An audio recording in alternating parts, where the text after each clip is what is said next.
how do I read the survey and what do I look for? I know that you kind of just went through a couple of things on what to look for, but is there anything else, and I know that this one kind of has some nice little arrows pointing to a specific survey, to kind of explain it. So the very top of this one, obviously you want to always look for the legal description of the property. That's the most important thing, because again, you want to make sure that the survey that you have obtained is truly for the property that you're purchasing or that you're dealing with at that time.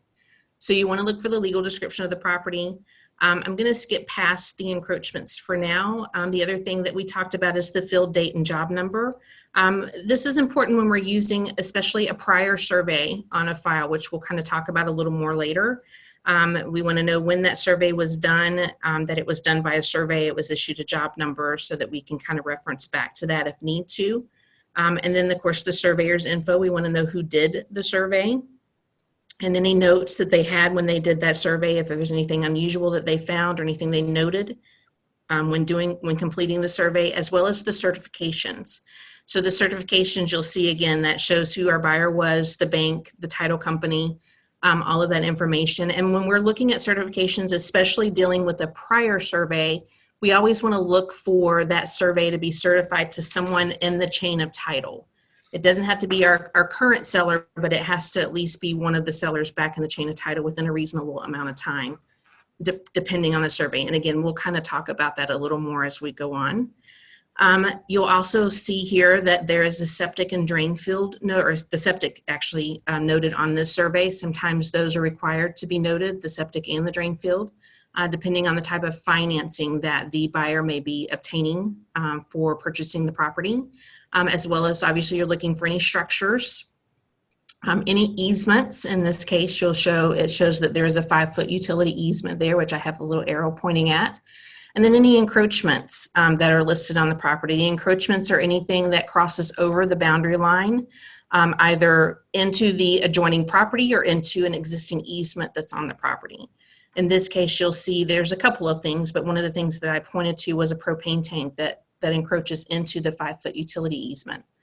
Obviously, that's going to be very important if they go through and start digging up lines to lay out new lines or whatever they may do, so that they don't hit that propane tank when they go in there. So that's good information for your utility company to know.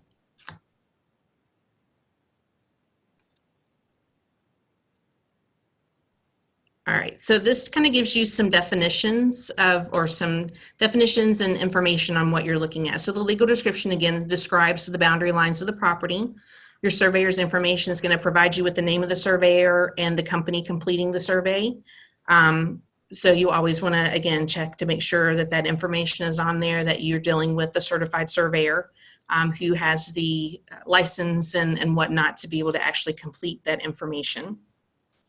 The field date and job number confirms the date the field work was completed, as well as assigning the identifying job number to the survey, so that we can go back and reference that as needed. And then you have your structures, which identifies any structures located on the property, such as your home. There may be a detached garage, shed, storage buildings, fence, pool, concrete pads, patios, AC pads, driveways, sidewalks, anything like that that is notated or located on the property will be notated on the survey. Your septic and drain fields, remember I said we'll kind of talk about that a little bit later. That is something that is noted on a survey depending on the type of loan the borrower is obtaining. So if the borrower is getting an FHA or VA loan, this is typically requested of the surveyor to notate where that septic and drain field is located at. That's something that those specific loan programs require to be located and notated on the survey. And then you have your certifications, which shows who the survey was certified to, and should always be the buyer, the lender, the title company, and the underwriter, unless we're using a prior survey, as I mentioned a little while ago, in which case it just has to be certified to an owner within the chain of title.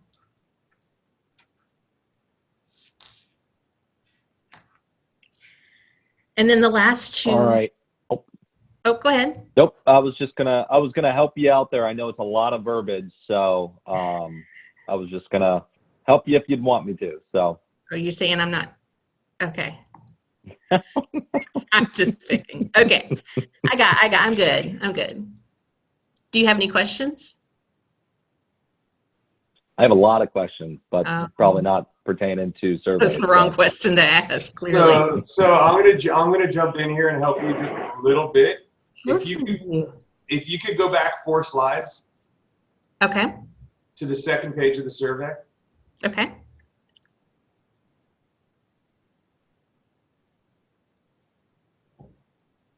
No, back 2 more. So the one thing I want you to see, so you know, surveys are a little bit, you know, intimidating for people to really understand and see what they're looking at. And so what's most important is on the right side, you'll see the legend. And every survey has a legend. Some people put it on their first page, some people put it the second page. But this is almost like how you read a book, and this is the alphabet. So I'm not saying you're going to go and memorize what all of these terms are, and that's why there's a legend. It's a cheat sheet. But it helps you really interpret what you're looking at when you're looking at a survey. And so the most crucial thing to look at here is, you know, the abbreviations are one thing to talk about what's located out in the field, but when you get down to the images on the lower third of the descriptions of the legend, you'll see fence, asphalt, concrete, pavers, wood, light pole, wells. So like these images make it much easier to interpret the survey. So as you become familiar and look at surveys, and I know, Sean, you're probably a lot more familiar than Chris is, so let's now move forward 2 pages to the survey. So if we look at the survey that I think it was Accurate that did, so you know, in looking at the survey, to me, because I'm familiar with surveys, I immediately know that the very dark lines in the middle of the image is the structure of the house, and we're looking at it from above. I see that there's a pool in the back of the house. I see that the driveway is in the front of the house.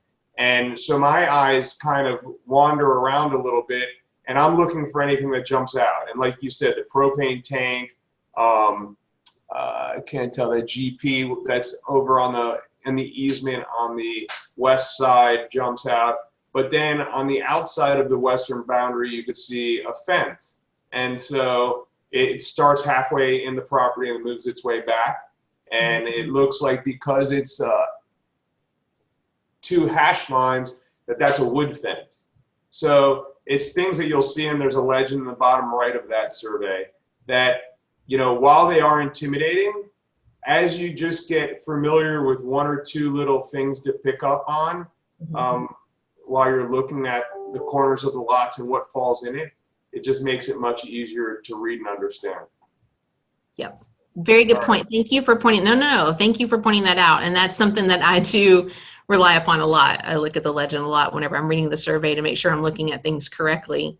I'm not making my own interpretation, because some surveyors do have different lines and different marks for different things, depending. Yeah, exactly. So yeah, that's a really good. For the most part, a lot of the legends are going to be fairly uniform.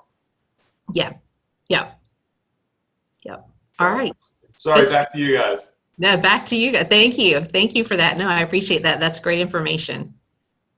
When did the legends start to have little emojis? I mean, now with the day and the Chris. No, was that? Yeah. So you're saying instead of little dotted lines or little X's, you want little smiley faces in between the X's? I want smiley faces. Yeah, I want a thumbs up or a thumbs down, you know? Let's really get down to what we as Americans look for now. That's the truth. That's the truth. We'll start putting thumb down emojis in encroachments. Perfect. Yeah. Perfect. All right, so the next couple of things I want to talk about a little more are easements and encroachments. So easements, this allows other parties access to the property for multiple reasons, depending on the easement. Your most common easements are your drainage and utility easements, your road right-of-way easements, and your access easements.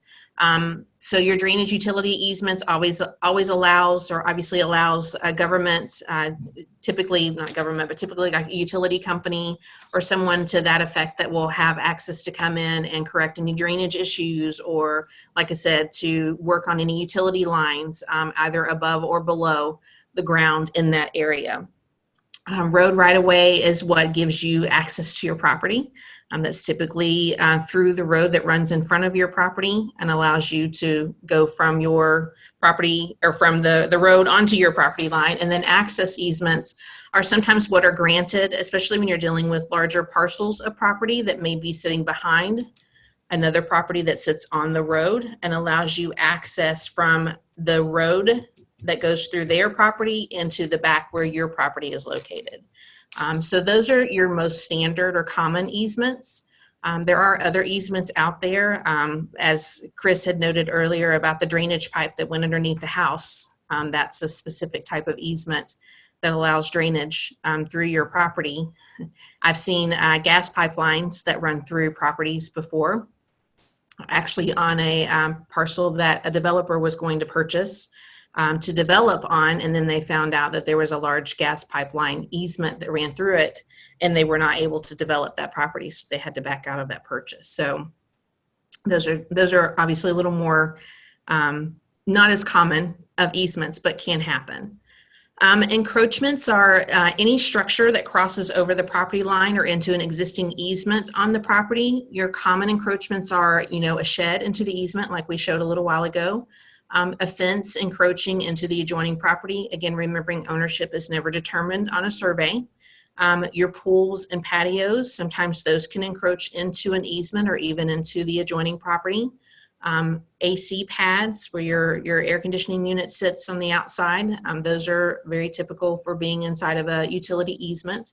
And then commonly, but does happen, sometimes the house can be encroaching into the adjoining property. We had one not too long ago where there was a house with a detached garage with a breezeway to the garage, and the garage was encroaching into the adjoining property by over 5 feet. So that's a pretty major issue, and we've got to do a little extra work and research on those to see if we can if there's a way to correct the problem, I should say, and if we can, then we can determine whether or not we can insure based on what the correction is going to be. If not, then we may have an issue where it's not an insurable property because we have an ownership issue of who owns that garage based on where that property or where that garage is sitting between the two properties. So, real Ryan? Quick, I just had a recent one where basically they did in addition to the home, they built it about 3 inches into a setback. So they literally had to shave off, that portion of the house, Wow. just to get the permitting and everything kind of up to snuff. So there's larger ones, like you mentioned, like a 5-foot thing, and then there's literally like 0.3 of a foot where, it's interesting. So that's it. Yeah, that stinks for sure. Okay, so again, things to look for on the survey. We've kind of already gone over this, but just to reiterate again, you always want to look for the structure of the house, driveways and walkways, sheds. That should say storage houses. It says storehouses. So somebody was shopping while they were doing this, I guess.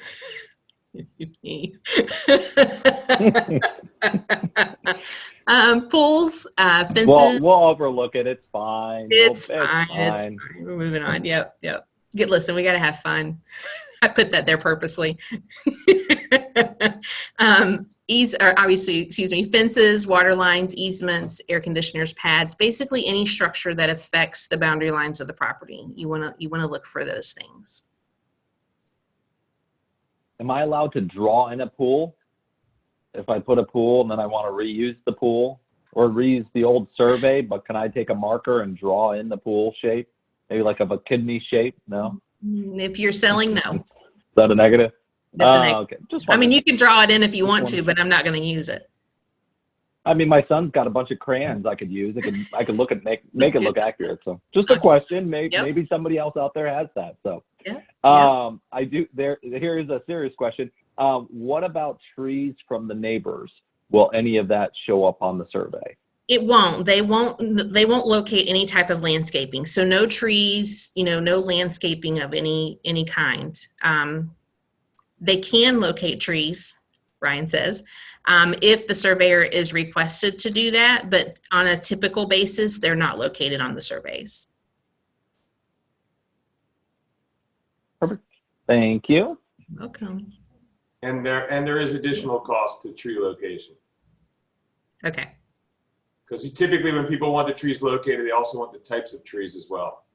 Then it becomes a topographic survey. Wow. Okay. All right. Good to know. Good to know. All right. So we've got a couple examples here of some different surveys. They're pretty busy, as you can see. On the first survey to the left, it shows parcel A and parcel B. So there are two lots that they are showing. This person was buying both parcel A and parcel B. They're adjoining. It shows the house where it sits on the property. If you'll notice the corner of the house from parcel A to parcel B, it's pretty close there. I would venture to say that I don't think the house is encroaching. It's kind of hard to read this one, but based on where the house sits, it's very possible that the eave of the roof does encroach into the adjoining property, which can sometimes create an issue as well. And I don't really see much else with this one that needs to be pointed out anywhere. Neighbor has a carport to the south. He enters through this lot for access. So in the back part of this survey, or the top part, I should say, the neighbor has a carport to the south that he enters through this lot across the rear of the lot. So it sounds like our neighbor drives through this lot somewhere. It doesn't really show where to get to the property in the back. So that's probably a note I would want to look for and figure out, oh, actually it goes right through that note. It looks like there's a sand dirt drive that goes through there. So those are things that I would want to look for to see and make sure that our parties are aware. I mean, I don't know if it doesn't appear that there's an actual easement for them to be able to do that. So, I mean, the owner could technically close that off if they wanted to, but then, there's going to be some issues. So we would want to obviously bring that to someone's attention. And looking over to the survey to the right, you have a one-story duplex, and then you have a one-story residence on there. I'm pointing at the screen because I know you guys can see where I'm pointing. Just kind of helps me. And again, this one's kind of busy, so it's kind of hard to see, but obviously the bold line going around is your property line. You have a adjacent residence that's within 0.7 feet off the property line, so it doesn't encroach, but it's pretty close. It's less than a foot. You have a concrete driveway, obviously there, that gives you access to the property. It does something common corner of, again, this is kind of hard to read, so I apologize, but it shows the asphalt pavement going up in front of and through the drive, or through the property into the driveway. So this actually covers both properties there. So I would kind of question that, because to me it looks like it's connecting to both properties, but who truly owns that and who truly has access to that? So is that going to be an issue down the road in the future? That's something that I would question. I just want to point out that these two surveys are the same parcels. They are? Oh, they are. You're right. Yeah, I knew that. It looks like maybe they were done at different times. They were done at different times. Yeah, 502 and 502-2. Yep, you're right. Okay. And they're drawn a little bit differently. So, and there's so much going on in all of them. It's a lot to be confusing. Yes. So, and then of course you have the fence line there. Again, that's something that we can't prove ownership on, but it does attach to the one-story frame residence in the back of the property on the second survey. It goes over the property line, and then of course looks like it kind of feeds off onto the other property as well. So we don't know who owns that. If it's considered an encroachment, we would list it out there as a potential. But again, not knowing the ownership of that property, there's no way to know, or of that fence, there's no way to know who that belongs to. And I think the key here also, Sean, and you pointed out a few times, is just ask questions, you know, especially for your clients, you know, make sure they ask the questions, Yes. potentially point out the items. That way they can truly understand what they're buying, the piece of land they're buying, what they have access to, what they don't have access to, who owns the fence, who doesn't. So, you know, that way they can touch base with the surveyor and or, you know, the title company might be able to help as well. So. Yep. Yep.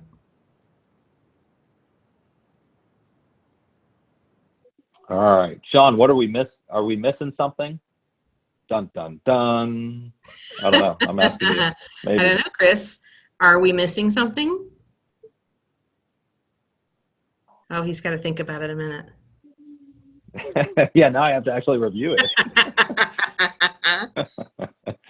It's something you talked about drawing in. A pool. We are. Yeah.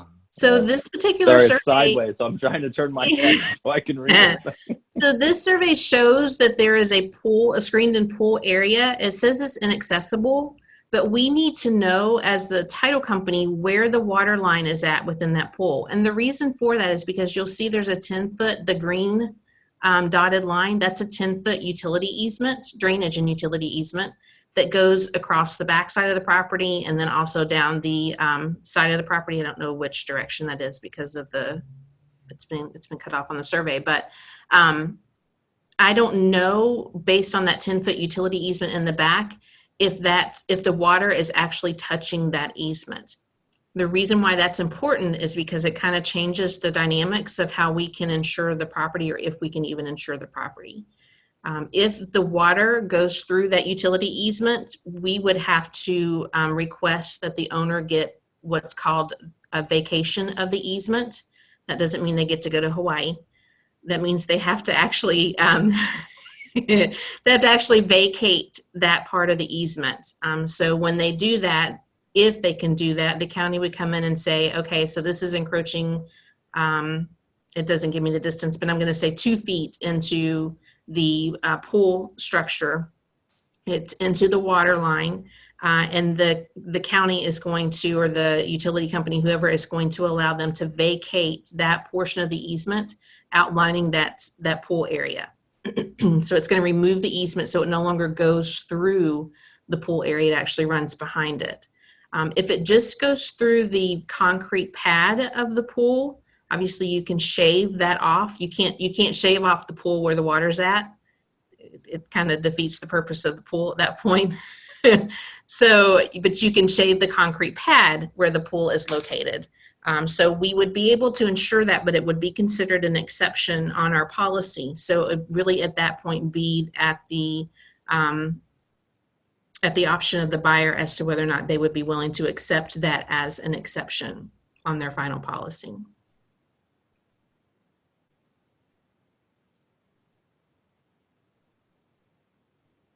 And then this, I believe, is the same survey with the pool completed. And as you can see, our line is actually touching the water, which means we would need to request that they get that easement vacated around that pool area so that we don't have an issue if the utility company comes through and says, I'm going to need you to move this pool. An in-ground pool is not going to be an easy structure to move. So we're going to need to have that portion of that easement vacated, and then we would have to get with the seller to have them take the necessary steps to go through the process of getting that done.